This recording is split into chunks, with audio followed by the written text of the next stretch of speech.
Magandang araw po sa inyong lahat mga kaistorya. Sana po'y nasa maayos kayong kalagayan habang tinutunghayan ang isa na namang kwento ng kababalaghan ngayong gabi. Samantala, narito na po ang ating tampok na kwento sa gabing ito. Matakot, kabahan sa mga kwentong nakakagimbal sa Kaistorya YouTube channel with daily post at 7 p.m. Magandang araw po sa inyong lahat. Ang ating mga panaginip ang siyang ating nagiging takbuhan sa panahong tumatakas tayo sa realidad ng buhay.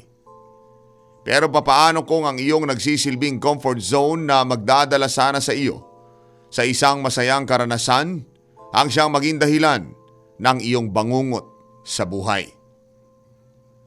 Itago niyo na lamang ako sa pangalang Antares. 26 years old at kasalukuyang nakatira sa Maynila. Nagwo-work ako as production manager sa isang pribadong kumpanya. Medyo stressful ang aking trabaho. Kailangan masigurado makakahabol kami sa deadline na ibinigay ng kliyente. Kapag ganito'y naghahanap ako na maaaring mapaglibangan upang hindi naman ako masyadong madala ng aking mga nararamdamang stress. Dito ko na nga po ipinapasok ang pagsusulat ko ng istoryang kagaya nito. Hanggang sa isang araw, maisipan ko na nga pong ipadala ang aking istorya sa inyo. Ako po kasi nakaranas din ng kakaibang karanasan na nais kong ibahagi. Nagsimula ang aking istorya, ilang taon na ang nakakalipas. Mahilig ako makinig at manood ng mga nakakatakot na palabas. Dahil nga po dito hindi maiwasang may nararamdaman akong kakaiba pagkatapos manood. Hindi naman ito literal na may nagpaparamdam sa aking mga ibang nilalang. Pero after talagang manood ng mga nakakatakot na kwento, para bang bata ako na hindi makapunta sa palikurang mag-isa. O di naman kaya kapag may nakikitang madilim na bahagi, napaparanoid ako sa maaaring lumabas dito. Pinagtatawanan nga po ako madalas ng aking mga kapatid sapagkat matatakotin ako. Pero mahilig ako sa mga bagay na nagdadala ng takot sa aking pagkatao. Honestly, hindi ko rin kasi maiwasan dahil nga po kakaibang thrill ang dala nito sa akin. Isa pa, dala lamang din ng aking imahinasyon ng mga kinatatakutan kong bagay at hindi naman sila totoo, kaya kahit papano, nakakalimutan ko rin ang mga ito. Ngunit sabi nga ng mga matatanda, may mga pagkakataon na ang akala mo ay isa lamang kwento, maaaring magkatotoo, lalo na kung lagi mo itong naiisip. Akala ko'y para sa mga pangarap na nais mo lamang makamit ang mga ito. Ngunit maging sa ibang bagay pala, applicable din ang kasabihang ito. Nagsimula ang aking istorya nang mapanood ko ang isang pelikula na may kinalaman sa possession at sinasabing naganap daw talaga sa totoong buhay. Noong una ay ayos lamang naman ako, ngunit habang tumatagal ang aking panonood, gumagapang talaga sa aking katawan ng kilabot na hatid nito. Lalo pa nga at mag-isa lamang akong nanonood noon. Marami na akong napanood na pelikula, pero iba talaga ang pakiramdam ko. Ito'y habang pinapanood ko mismo ang pelikulang iyon. Para bang kasali din ako at nasa loob nito. Hanggang matapos nga ito'y nananatili pa rin sa akin ang kilabot. Nagpasya nga ako noon na manood pa na nakakatawang palabas para lamang mawala sa aking isipan ang pinanood kong iyon. Medyo umepekto naman ito ng gabing iyon dahil kahit papaano nawala na ito sa aking isipan. Pero sa hindi malamang dahilan, matapos ko talagang panoorin ang palabas na iyon, nagsimula na ako makaramdam na para bang kapag nasa dilim na lugar o secluded na area ako, may mga matang parang nakasunod sa akin. Kapag inililibot ko naman ang aking paningin, wala rin naman akong nakikitang kahit na sino sa paligid. Para bang nagkaroon ako ng paranoia na anumang oras, biglang may lilitaw na kung ano sa paligid ko dahil dito. Hanggang sa isang gabi, habang natutulog ako ay nakaranas ako ng sleep paralysis o bangungot. Nagising ako ng kalagitnaan ng gabi noon dahil nga sa pakiramdam na may nakamasid sa akin. Babangon sana ako noon upang uminom ng tubig ngunit naramdaman ko ang paninigas ng aking katawan at hindi talaga ako makakilos kahit na anong gawin ko. Tanging ang mga mata ko lamang ang aking naigagalaw. Kaya naman iginala ko ang aking paningin upang tingnan kung may maaari ba akong bagay na pwedeng masanggi o magalaw upang mapukaw ang atensyon ng aking mga kasama sa bahay at magising ko sila sa sitwasyon ko. May kasabihan kasi na kailangan masanggi o gisingin ka ng sinuman para makawala ka sa ganoong estado.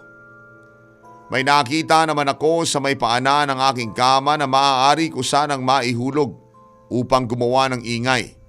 Subalit kahit anong pilit ko ngang ikilos, hindi ko talaga magawa na maikilos ang aking katawan. Pinipilit kong ibuka ang aking bibig upang makahingi ng tulong subalit ungo lamang ang tanging lumalabas dito. Kasalukuyan pa rin akong nakatingin sa may paanan ko nang walang ano-ano may narinig akong tila hagik-hik mula sa ilalim ng kama ko. Hindi ko magawang maalis ang aking tingin mula sa pinanggagalingan nito. At ilang saglit pa nga, nakita kong may matatabang kamay na humawak sa gilid ng aking kama. Dahan-dahan ang kilos niya habang unti-unti siyang kumikilos palabas sa kung saan man siya nagtatago. Maya-maya pa, ang kaliwang kamay naman nito ang lumitaw mula sa kadiliman. Natatawa pa nga ako noon sa aking sarili dahil noong nakita ko ang kanyang mga kamay, ang una ko naisip na mukha itong pata ng baboy dahil nga sa sobrang taba nito. Pero nang lumitaw ang mukha nito ay nawala ang lahat ng iyon sa aking isipan. Ang mukha nito ay tila ba naaagnas na. Nakangisi itong nakatingin sa akin na parabang sinasabi nito na siya'y papalapit na. Nakaharang pa ng kaunti sa kanyang mukha ang medyo kulot at buhaghag na mahabang buhok nito. Sabayan pa ng malalaking mata niya na akala mo'y tumatagos ang tingin sa buo mong pagkatao. Habang unti-unti siyang nagkakaroon ng hugis, nararamdaman ko naman ang pagpapawis ko ng malamig. Nakakaramdam na kasi talaga ako ng takot na mga oras na iyon dahil ang aking pakiramdam, kapag nakalabas na siya sa kanyang pinagtataguan, ako na ang susunod niyang pupuntahan. Hindi naman ako nagkamali sa aking hinala dahil matapos ngang lumitaw ang maladambuhala niyang figura, mabilis itong dumagan sa akin at hindi ko maigalaw ang aking katawan. Nararamdaman ko ang bigat niya at ang tigas ng kanyang katawan, dahilan upang mahirapan akong huminga. Halos mangiyak-ngiyak na ako noon dahil ang mukha niya, halos 2 dangkal na lamang ang layo sa aking mukha. Tumatama sa aking mukha ang masebo at gulo-gulo nitong buhok. Ang ngisi niya sa akin ay tila nang uuyam pa at sinasabing hindi ko mapipigilan kung anuman ang kanyang ginagawa. Hinawakan niya ang aking magkabilang braso at ramdam ko pa nga ang pagbaon ng kanyang mahabang kuko dito. Kahit na alam kong hindi ko maigagalaw ang aking katawan, pinipilit ko pa rin itong igalaw ng kahit paunti-unti upang magising lamang ako sa bangungot na iyon. Ilang saglit pa nga ay nararamdaman ko na kahit papaano na naikikilos ko na ang daliri ko sa aking mga kamay. At tatangkain ko na sana itong iangat upang maitulak ang matabang nilalang na nakapatong sa akin. Subalit ginising ako ng isang malakas na sampal sa aking mukha. Nagising ang aking diwa at parang doon lamang ako nakahinga na maayos. Napalingon naman ako kung sino ba ang siyang may gawa ng malakas na sampal na iyon. At sa gilid ko, nakita ko ang aking mama. Nag-aalala itong nakatingin sa akin habang kita ko pa ang pamumula ng kanyang palad. Nang makita niyang nagising na ako ay parang nakahinga na siya ng maluwag. Narinig daw niya ang malalakas na ungol ko pagdaan niya sa aking kwarto. Kaya naman napapunta siya sa akin at doon nga niya nakita ang aking kalagayan. Nagpapasalamat naman ako sa kanya dahil sa ginawa niya. Nagising ako sa isang masamang panaginip. Medyo matagal bago ulit ako nakatulog ng gabing iyon dahil naiwan sa akin ang takot na baka kapag ipinikit kong muli ang aking mga mata, magpakitang muli ang nilalang na iyon. Habang ako'y nagmumuni-muni, nakaramdam ako ng hapdi sa aking magkabilang braso. Dito nga, nakita ko may dugo ito. At nang punasan ko ang dugo, doon tumambad sa akin ang sugat na tila galing sa isang matalas na kuko. Naaalala ko bigla ang ginawa ng nilalang na iyon sa aking panaginip. At mas lalo ako nahintakutan. Posible pa lang ang mga nilalang sa iyong panaginip ay maging isang realidad.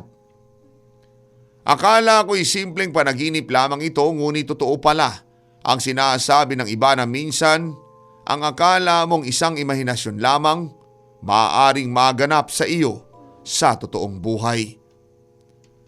Kinabukasan nga, dahil hindi ako nakatulog ng maayos ay medyo lutang ako sa aking trabaho. Napansin naman ito ng aking mga kasamahan, kaya naman tinanong nila ako. At nang ikwento ko sa kanila ang lahat ng mga naganap, pinagtawanan lamang nila ako. At sinabing epekto daw kasi iyon ng panonood ko ng mga nakakatakot na palabas. Kaya naman kung ano-ano ang aking napapanaginipan.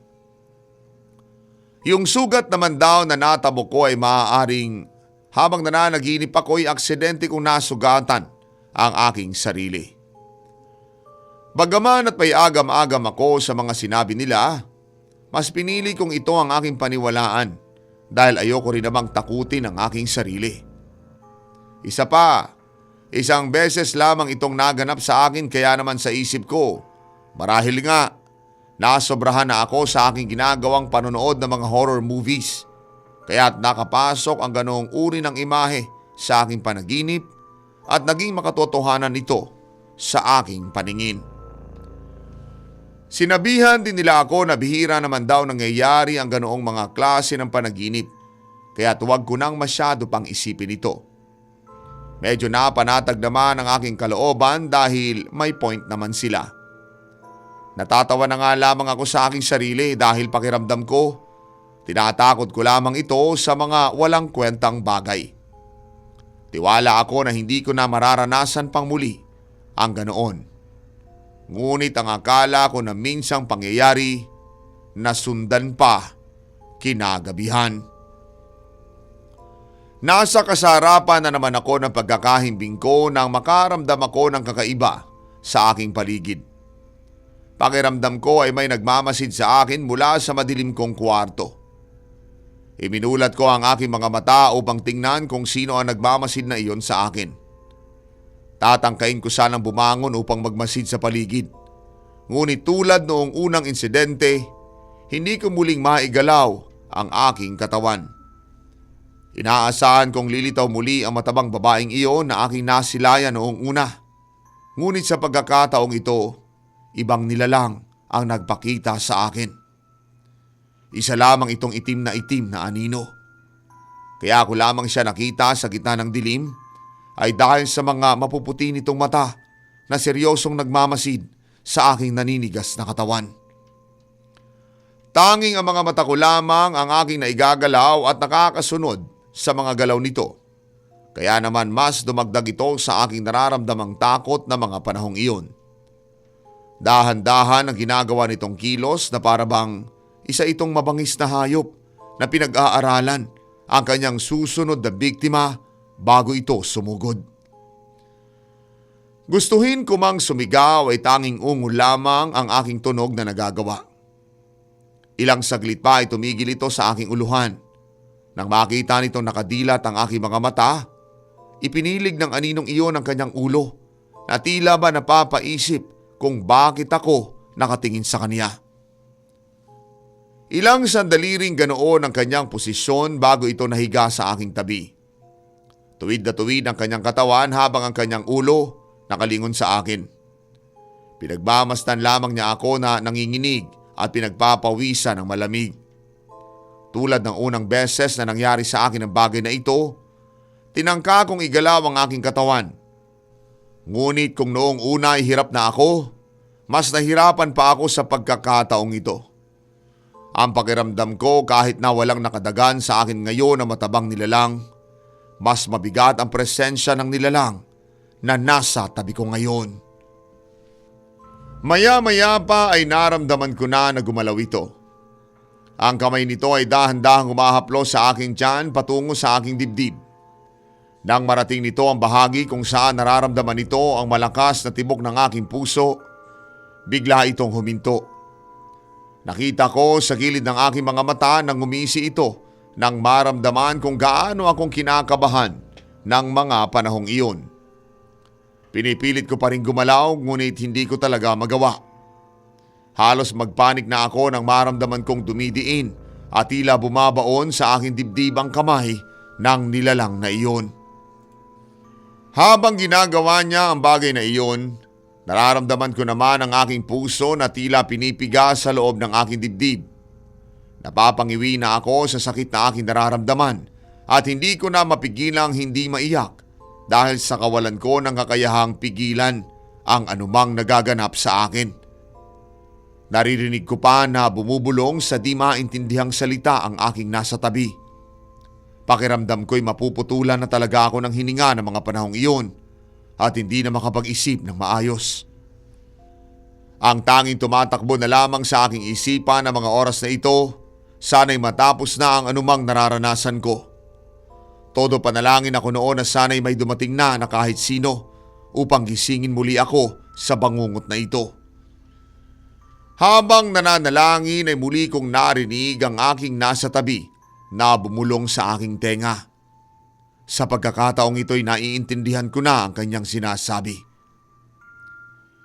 Hindi ka maililigtas ng Diyos mo. Matapos na itong sabihin ay tila mas piniga pa niya ang aking puso sabay halakhak ng malakas. Halos mawala na talaga ako ng ulirat noon nang bigla akong maramdaman na may humampas sa akin na kung anumang matigas na bagay. Agad ako napabalikwas ng bangon matapos kong maramdaman iyon. Muli akong nagising mula sa bangungot. At ang taong humampas sa akin ay ang bunso kong kapatid na halatang takot na takot ang itsura. Kahit pangaramdam ko ang sakit ng paghampas niya sa akin, talagang napayakap ako sa kanya. Siya naman ay umiiyak at nagtanong sa akin kung bakit ko daw ba itinatakip ng napakahigpit sa aking mukha ang unan ko. Napabitaw ako sa kanya sabay tanong kung ano ang nakita niya nang pumasok siya sa aking silid. Ikinuwento naman niya na pumasok siya sa kwarto para sana manghingi sa akin ng bulak dahil naubos na ang bulak niya sa kwarto niya.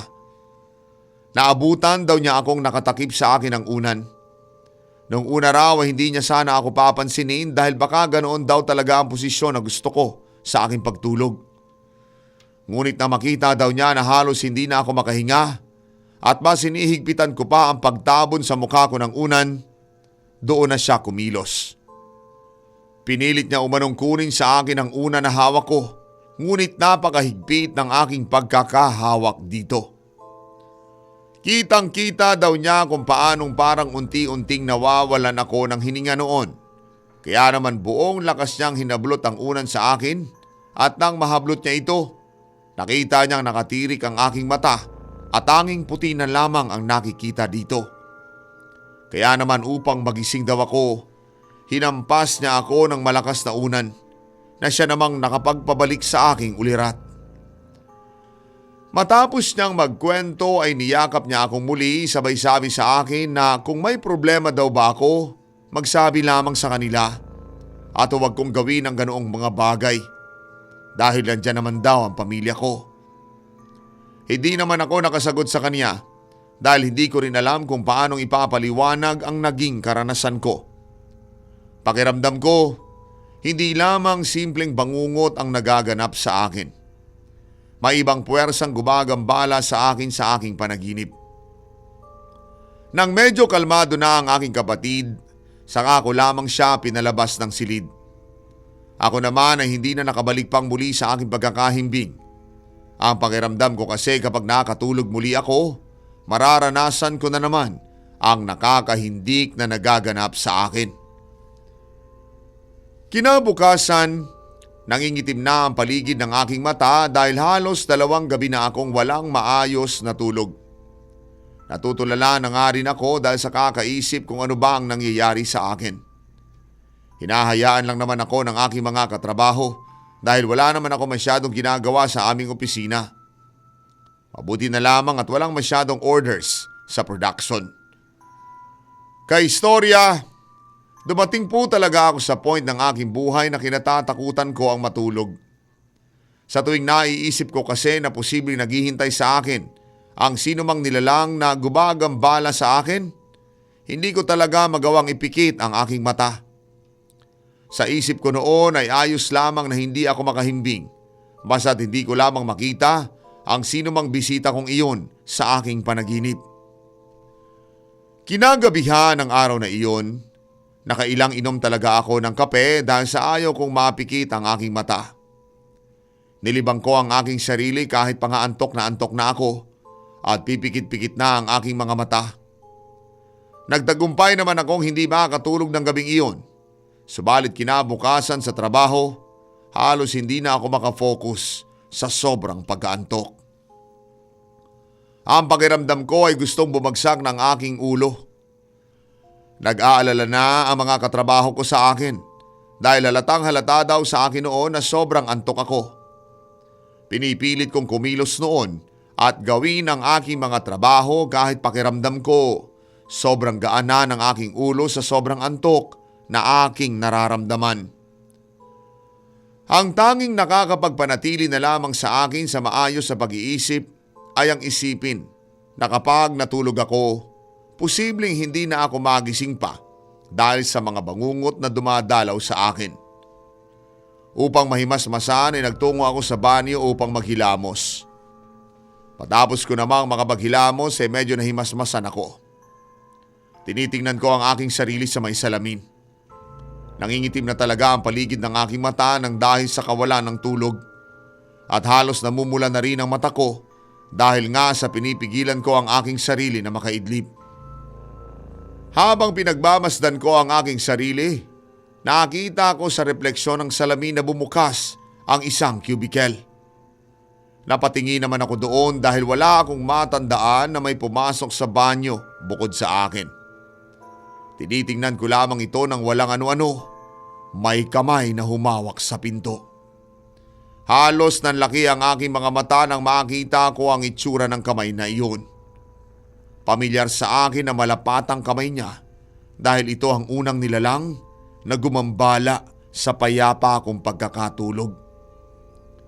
Ilang sandali pa nga ay naglakad na palabas ang may-ari ng mga kamay na iyon. Para itong penguin na naglalakad habang ang naaagnas nitong mukha ay nakatingin sa akin. Nakangisi ito ng malapad habang nakatingin sa akin na para bang sinasabi nito na nagbabalik siya. And this time, hindi na sa panaginip lamang. Mabilis naman akong kumilos upang magtungo sa pintuan ng banyo ngunit bago pa man ako makarating doon, bigla itong nagsarado. Tinangka ko itong buksan ngunit bigo ako. Nakita akong papalapit na sa akin ang matabang babaeng iyon na tila tuwang-tuwa sa aking sitwasyon. Halos gibain ko na nga ang pintuan ng banyo para lamang makalabas dito at makatakas sa nilalang na iyon na ngayon ay papalapit na ng papalapit sa kinalalagyan ko. Nang nakalapit na ito sa akin, amoy na amoy ko ang masangsang na amoy ng kanyang katawan. Tulad na naging bisita ko ng nakaraang gabi, binulungan din niya ako ng, "Hindi ka maililigtas ng Diyos mo." Pagkatapos niyang bumulong nito, tumingin siya na makahulugan sa akin bago biglang naglaho sa aking paningin. Matapos niyang mawala ay nabuksan ko nang muli ang pintuan ng banyo. Sa labas nito, naroon ang aking mga kasamahan, maging ang janitor. Nag-aalala ang mga tingin nila sa akin. Naroon din ang aking boss. Marahil ay para masiguradong okay na ako at sinenyasan niya akong sumunod sa kanya. Tahimik lamang akong sumunod dito habang iniiwasan ang mga tingin sa akin ng aking mga kasamahan sa aking trabaho.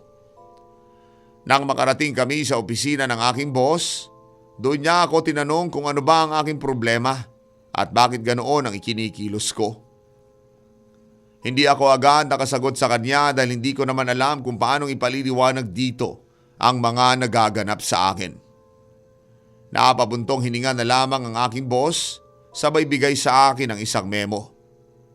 Suspended daw ako ng 1 linggo dahil nakakaapekto na ang aking mga kakaibang kilos sa aking mga trabaho.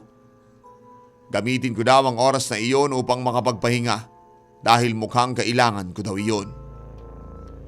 Sobrang frustrated talaga ako ng mga panahong iyon ng dahil sa mga nangyayari. Hindi ko maiwasang mapaisip kung ano ang dahilan at nangyayari sa akin ang ganitong mga bagay. Bago ako umuwi ng araw na iyon, lumapit sa akin ang aking kaibigan sa trabaho at niyaya niya ako mag-unwind muna saglit. Hindi naman ako tumanggi dahil kaibigan ko talaga iyon at kailangan ko rin iyon. Habang nagiinuman kami ng aking kaibigan, ikinuwento niya ang mga naganap sa labas ng banyo habang nasa loob ako nito. Ayon sa kanya, nakita daw ng janitor na isinarado at inilako ang pintuan ng banyo. Matapos daw noon ay nagulat na lamang siyang sumisigaw ako sa loob at humihingi ng tulong. Pinipilit din daw nilang buksan sa labas ang pintuan, ngunit may pumipigil daw dito. At nang lumabas ako sa banyo, doon nila nakita na ako ang siyang mismong pumipigil sa pagbubukas ng pinto. Tila daw nasisiraan ako ng bait sa paningin ng mga oras na iyon. Ngunit nang makalabas na ako ng CR, napansin niya na mukhang okay naman ako at bumalik na sa normal. Kaya't nagpa siya na siyang kausapin nga ako. Doon ko na ikinuwento sa kanya ang mga nagaganap sa akin. Umamin din ako na pakiramdam ko hindi lamang isang simpleng bangungot ang nangyayari at may ibang nilalang na responsable kung bakit tila nawawala ako sa aking sarili. Kung ito kasi isang simpleng bangungot lamang, papaanong nakita ko kanina ang matabang babae na iyon kahit gising naman ako? Alam ko sa mga sinasabi ko na para talaga akong baliw, pero ng mga oras na iyon, gusto ko lamang mailabas ang lahat ng aking pinagdaraanan sa kanya. Matapos kong ikwento sa kanya ang lahat, sinabihan ako nitong magkitang muli sa off namin upang matulungan niya ako sa aking pinagdaraanan. Pagka-uwi ko naman sa bahay ay pinaliwanag ko rin sa pamilya ko ang mga nagaganap sa akin.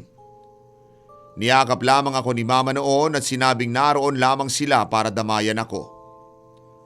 Sa tuwing gabi upang makatulog ako ay nagsasalitan sila na tabihan ako bilang bantay kung sakaling may maganap na namang kakaiba. Laking pasasalamat ko naman habang kasama ko sila, naging maayos naman ang lahat. At dumating nga ang araw na magkikita na kaming muli ng aking kaibigan. Medyo kabado pa nga ako dahil hindi ko alam kung paano akong tutulungan nito. Pinapunta niya ako sa kanila pagkatapos noon ay umalis din kami. Napadpad kami sa isang maliit na simbahan. At ayon sa kaibigan ko, may kinausap daw siyang kakilala niyang pari upang matulungan ako. Makaalam nito kung ano ang bagay na gumagambala sa akin. Pagkapasok namin doon, sinalubong kami ng isang may edad na pari. Nakangiti ito sa amin at mukhang mabait naman kaya parang naging at ease na rin ako na makipag-usap sa kanya. Sinabi ko sa kanya ang lahat ng aking nararanasan at kung kailan ito nagsimula. Matapos kong magkwento ay sinabi nito sa akin na maaari daw na noong pinapanood ko ang pelikula noon, naging dahilan nito upang makapag-invite ako ng hindi inaasahang bisita. Ginamit nito ang aking panaginip upang gambalain ako at pahinain ang aking isipan upang mas lalo niya akong magulo. Ganoon daw kasi ang mga demonyo. Gagawin nila ang lahat upang mapahina ang kaisipan ng kanilang biktima upang mas madali nila itong matukso at makontrol. Hindi ko naman maiwasang matakot sa kanyang mga sinabi. Ang simple palang mga bangungot na nararanasan ko ay kagagawa na pala ng demonyo at wala pa akong kaalam-alam dito. Nagtanong naman agad ako sa kanya kung ano ba ang maaari kong gawin upang matigil na ang panggagambala nila sa akin. Dinala naman kami nito sa isang silid habang nasa loob kami nito, dinasalan niya ako. Habang ginagawa niya ito ay nararamdaman ko na parang may presensya ang nilalang na iyon. Napalingon ako sa buong paligid ng silid na iyon at sa may madilim na gilid na bahagi nga nito, naroon nga ang nilalang na gumagambala sa akin. Paiba-iba ito ng anyo, nagiging isang matabang babae, anino, at noong huli, lumabas ang tunay niyang anyo. Kaistorya, pulang-pula ang kanyang balat maging ang kanyang mga mata. May matatalas din siyang pangil na parabang kayang pumutol ng kahit na anong bagay. Habang nagdarasal ang paring kakilala ng aking kaibigan, nakikita kong tila nasasakta ng nilalang na iyon. Bumubulong ito sa di malamang salita hanggang sa tuluyan na nga ito maglaho sa aking paningin. At nang mawala ito, sinabihan ko ang pari na nagdarasal na wala na siya at ito'y naglaho na. Ngumiti sa akin ang paring kaharap namin at sinabing tapos na ang aking paghihirap at mapapanatag ng muli ang aking kaisipan. Binilinan din niya ako na huwag mawala ng pananampalataya sa ating poong may kapal at huwag magpapadala sa takot na aking nararamdaman dahil ito ang ginagamit ng mga masasamang nilalang upang mapasok ang ating isipan. Binigyan din niya ako ng isang bendisyong rosaryo upang magsilbing proteksyon sa lahat ng oras. Pagkatapos nga ng araw na iyon, tuluyan na ring nawala ang anumang masasamang panaginip ko. Nakabalik na rin ako sa aking trabaho. Medyo iniwasan ko na ang panonood ng mga pelikula na related sa mga demonyo dahil baka nga kung ano na naman ang aking maimbitahan. Hanggang dito na lamang po ang aking liham kay istorya. Maraming salamat po sa inyong pagsubaybay. Lubos na gumagalang, Antares. May mga bagay tayong kinahihiligan na hindi natin alam ay nagdadala o nakapag-iimbita pala ng mga nilalang na maaaring manggulo sa ating tahimik na buhay. Sa ganito mga pagkakataon, lagi sana nating tandaan na nakagabay sa atin ang ating poong may kapal at lagi nating panatilihin ang ating pananampalataya sa Kanya dahil walang ibang makakalaban o makakatulong sa atin sa ganitong pagkakataon maliban sa Kanyang liwanag na siyang magsisilbi nating gabay sa araw-araw.